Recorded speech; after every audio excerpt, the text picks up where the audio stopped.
All right, folks, welcome back to another exciting episode of All About the Gear. I'm sitting here through the grace of Google Plus Hangouts with my partner in crime here, Mr. Doug K.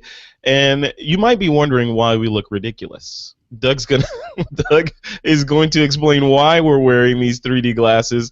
But the gist of this episode of All About the Gear is the Lytro camera. You may have remembered this thing. You may remember it. It came out maybe a year or two, a while ago, right, Doug? Yeah, but we're just now getting around to getting our hands on it to put it through the Doug K paces and share his findings with you. Doug K, it's good to see you again. How you doing? I'm doing very well. You know, I was going to take my glasses off and ask you why you look so silly. Wait, let me do that. Let me do it. Dude, what's going on? Why you look so silly? Oh, man, I'm silly. In fact, I can't see a damn thing with these things on, so we'll take them off for now, but we'll talk about 3D in a little bit. Awesome.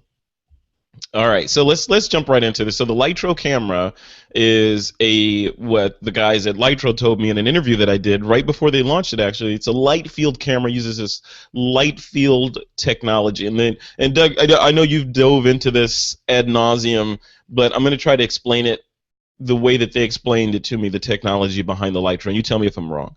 So they said it was analogous to kind of like 3D ray tracing. If you remember 3D software, when you create a scene in 3D software like Maya or something like that, you put something in the scene, and then the software, you say my light source is here, and it's this kind of thing, it's specular, diffuse, whatever, and then the software actually draws light beams and follows where they would bounce in 3D space in that space, and it takes it time, and that's why you render a scene, or back in the day you would render a scene and it would just take forever to draw, and then boom, you got this 3D scene.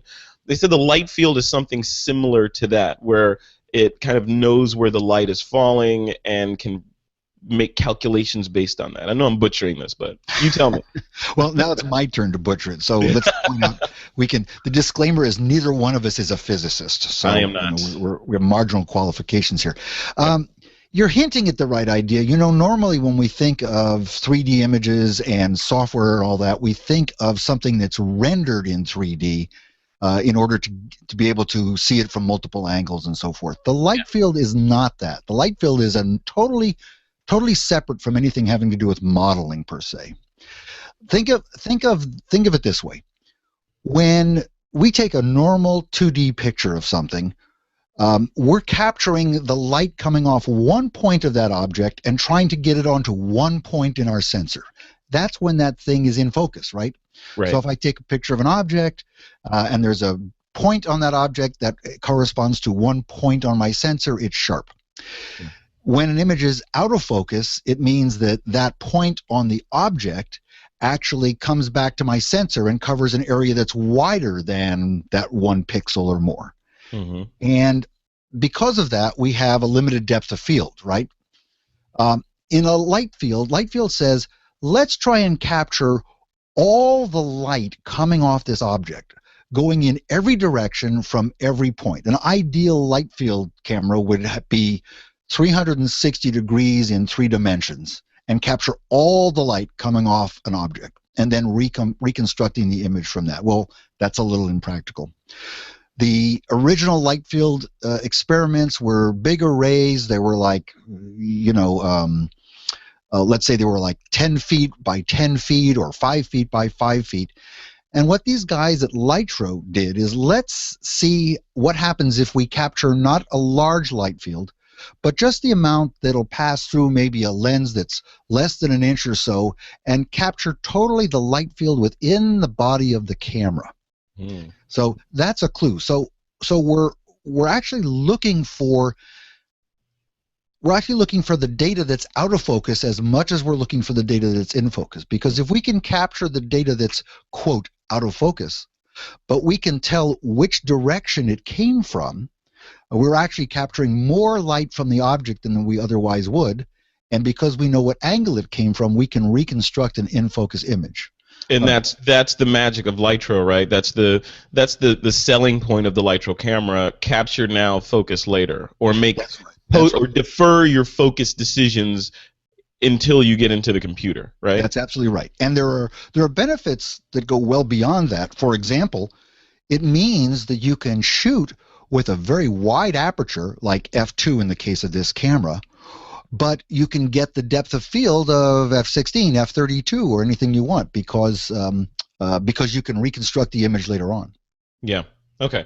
So that said, and we're just full disclosure, you had the camera in your hands, but you had to send it back. So you played with it for what, 2 weeks or so, and then you captured a bunch of B-roll. So we'll be rolling that as we're talking about the camera. Normally, I say that normally because you're holding it up and all that stuff. So talk about the physical makeup of this camera, right? We know it's a rectangular kind of rounded tube design, but what's inside of it? Right. Well, inside you have a very somewhat normal set of lenses. There's a zoom lens. It's an 8 times optical zoom. And this is fixed. This is a fixed lens. It's all in one. It's not like you can pop it off and put another lens on. That's correct. A non-removable lens. So you have a lens structure with a few elements in it. Behind that, and it's a zoom. Behind that, you have a micro lens array, which is the unique part of a light field camera. And behind that, you have a sensor, which has been put in a rather unusual position because you're processing the output of this micro lens array. Yeah. And the camera has on it, it has a power button, has a shutter release button like you'd expect. It has a touch-sensitive rear LCD for controlling the thing. A zoom thing, sort of cool because it's an invisible zoom thing. You just slide your finger back and forth and it zooms in and out. Kind of like a touchpad, right? Yeah, it's very cool. But if you didn't know it was there, you'd never find the zoom. And a USB port. And one of the things I want to say about this, which is really cool, is the absolute incredible out-of-the-box experience. This is something I've never seen. I think some of the guys came from Apple. Must have, and they got user interface nailed on this thing. You take this thing out of the box, you plug it into your USB port, and the whole thing is magical because the software installs, your desktop software installs from the camera. That's cool. And you just plug it in, the whole, and on Mac in particular, Windows is probably the same, but it just comes to life. You have the app. It's magical. And I think other people who develop products, I mean, imagine if any of these cameras that we review, you could just plug them in and that was it. I mean, think of the pain you go through with like a Sony to download their apps and all that stuff. It's really cool.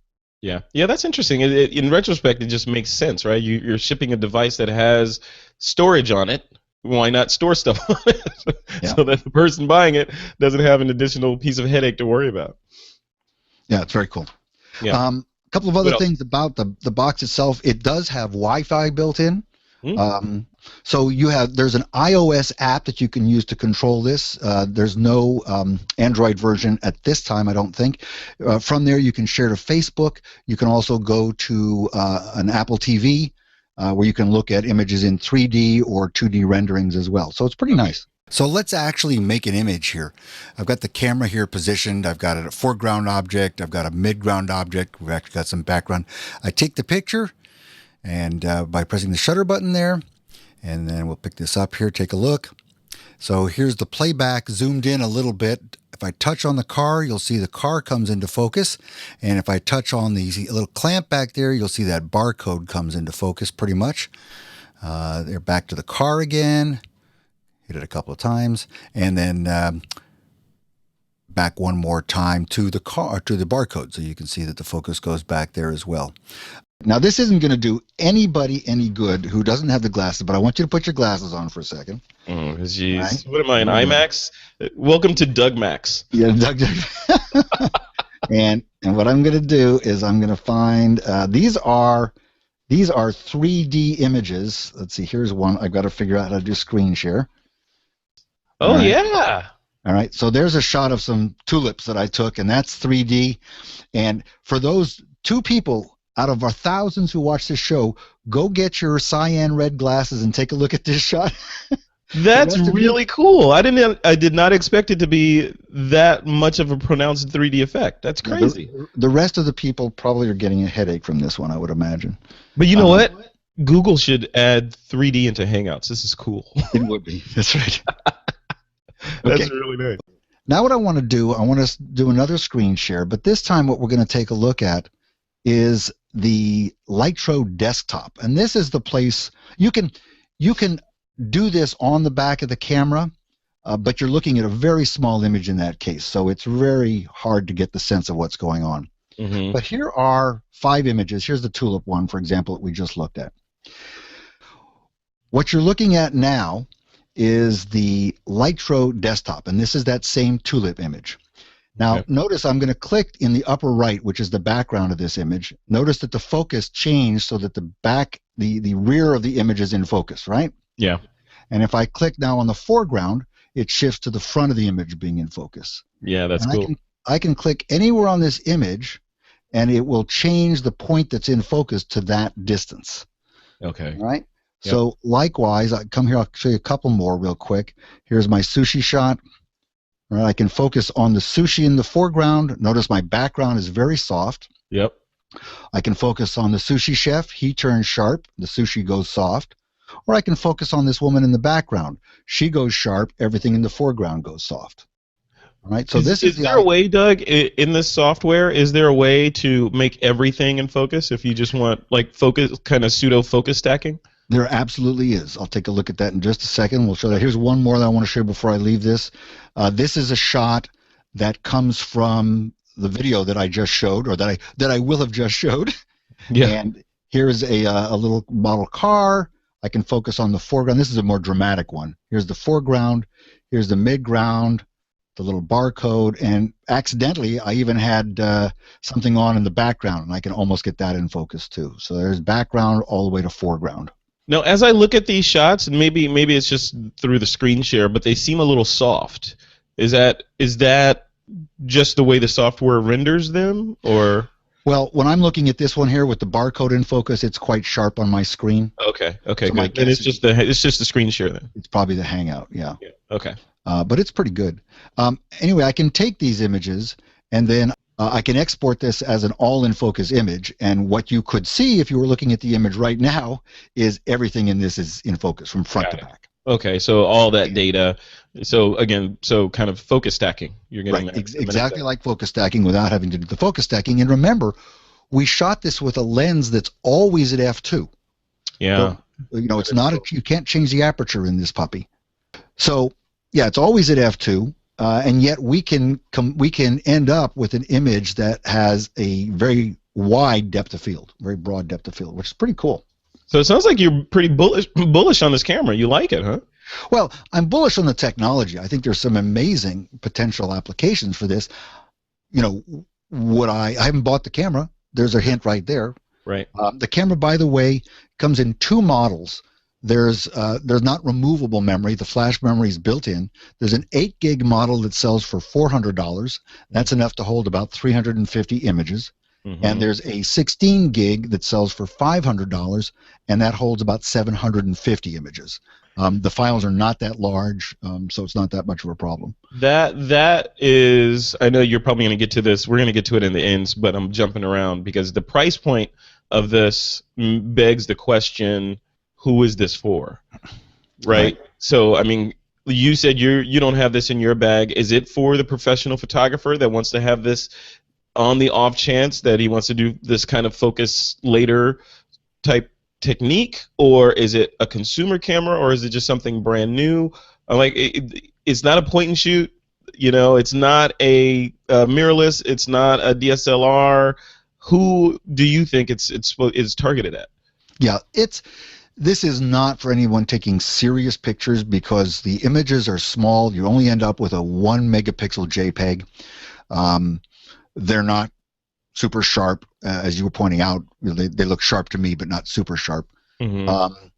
This is a camera for geeks. This is for people who are fascinated by concepts and want to geek out on the technology of light field. Okay. I think, my guess is at these price points, Lytro's not making much money at all on these cameras. There's a lot of technology in a small package here, and I know. I think about it, and I'm doing math in my head. Maybe because I'm thinking about. I was just watching a DJI drone video and looking at the prices. So I was thinking, for the price of 2 of these, I could get a whole drone kit with a camera built into it and be flying around taking pictures and that kind of thing. Yeah. You know, I don't know. You'd That's probably have a lot more fun. and But I'd this, get more usable images. yeah, I think. I don't this is a camera that's really fascinating. I think the company doesn't talk a lot about their future plans.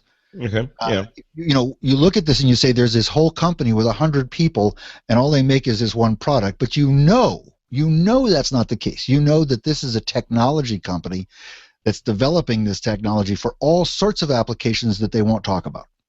Or could it be that the company, we're complete disclaimer here, we're completely speculating. We have no idea what's going on inside the company.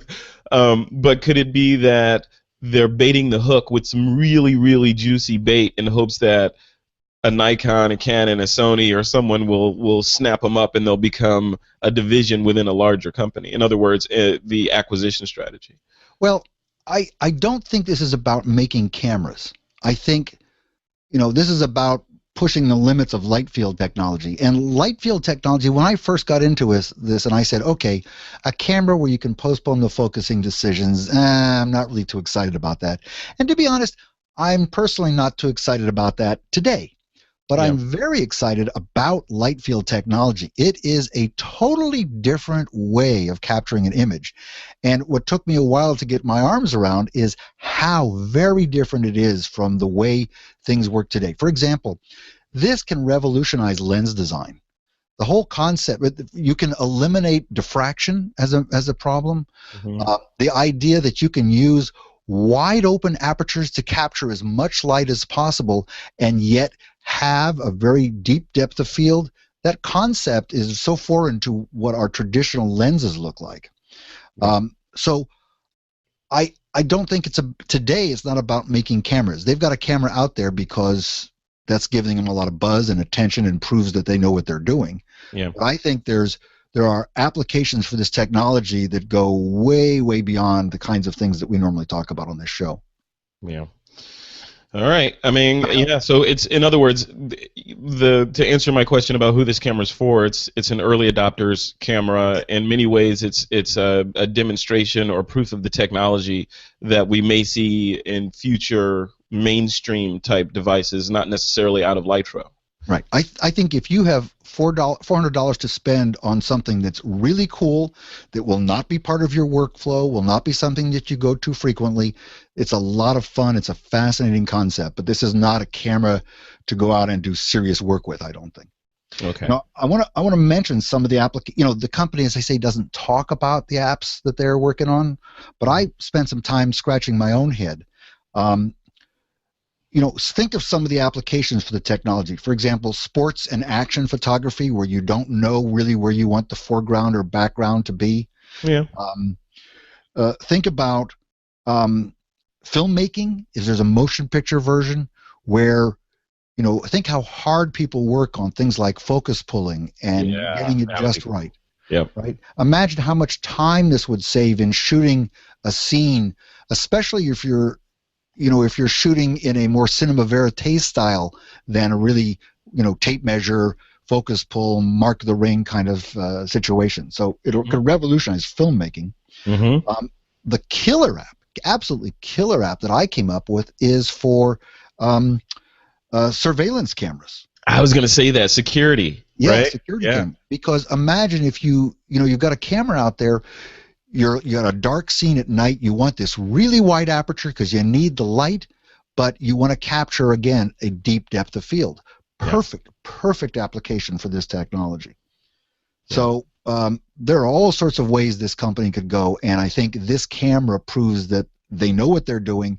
They can build products based upon the technology, and I'm sure in their lab the technology is way, way ahead of what's in this camera already. All right. I think we covered it pretty good. Any other topics you want to touch on? I just want to say one thing about the availability of this camera, which is fascinating. Mm-hmm. This is a 100-person Silicon Valley startup. This camera, they have amazing distribution. First of all, it's in the online Apple Store. Now, there are not that many products that aren't made by Apple in the Apple Store. I mean, there are cables and things like that, but that's pretty cool. That just shows there's a connection with the company, I think, but that's impressive. That puts it up there with Nest and those types of products, Yeah, but this camera you can buy through Amazon, B&H, and Best Buy. And they have worldwide distribution. They're set up in Asia, in Europe, in Australia, and for a product that's this niche and it's only essentially one product company, that's pretty impressive that they've put that together. Yeah, it better be. I mean, they because of the positioning, like you said, it's a niche product for a very select few early adopters. You better cast a global net to get as much plankton in that net as you can, Right. right? So, yeah, absolutely, yeah, And it's a testament. And I've been over to Lytro. I know there's some the company is chock full of amazingly smart people, so I have to believe that they have some insanely cool things up their sleeve, and this is just the tip of the iceberg. So yeah, it's yeah, and exciting. if you really, really, really want to geek out, go to the Lytro.com website and look for their founding CEO's PhD dissertation. A lot of this work was done at Stanford. Stanford's been doing light field for, boy, back into the 90s, I think. And Ren Eng has posted his PhD dissertation, and you can get through the first few pages until the math gets a little too serious for most mortals. Yeah, yeah, it gets up in that Tony Stark level. Like, Ren Ing is Tony Stark of light field technology. Yeah, and once you start getting into symbols that don't even look Greek to you anymore, you're in trouble. Love it. So Love it. anyway, Cool. So we know who it's for. We know where they can get it. We know what it is. Your final thoughts. I guess the final sort of thumbs up, thumbs down, for lack of a better metaphor, is it in Doug's bag, and will it be in Doug's bag in the future?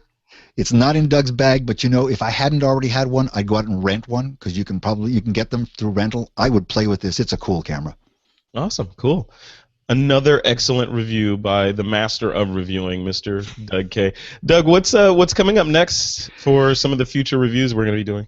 We're going to go in two completely different directions for the next two shows. First, we're going to go down market, if you will. We're going to go to a very entry-level DSLR, the Nikon D3300. We tend to stay at the sort of the higher end of the market, but I want to see exactly what an entry-level DSLR can do these days. So we're going to get the D3300, and right after that, we're going to the other extreme. We're going to get the Nikon D4S, the night vision. What is it?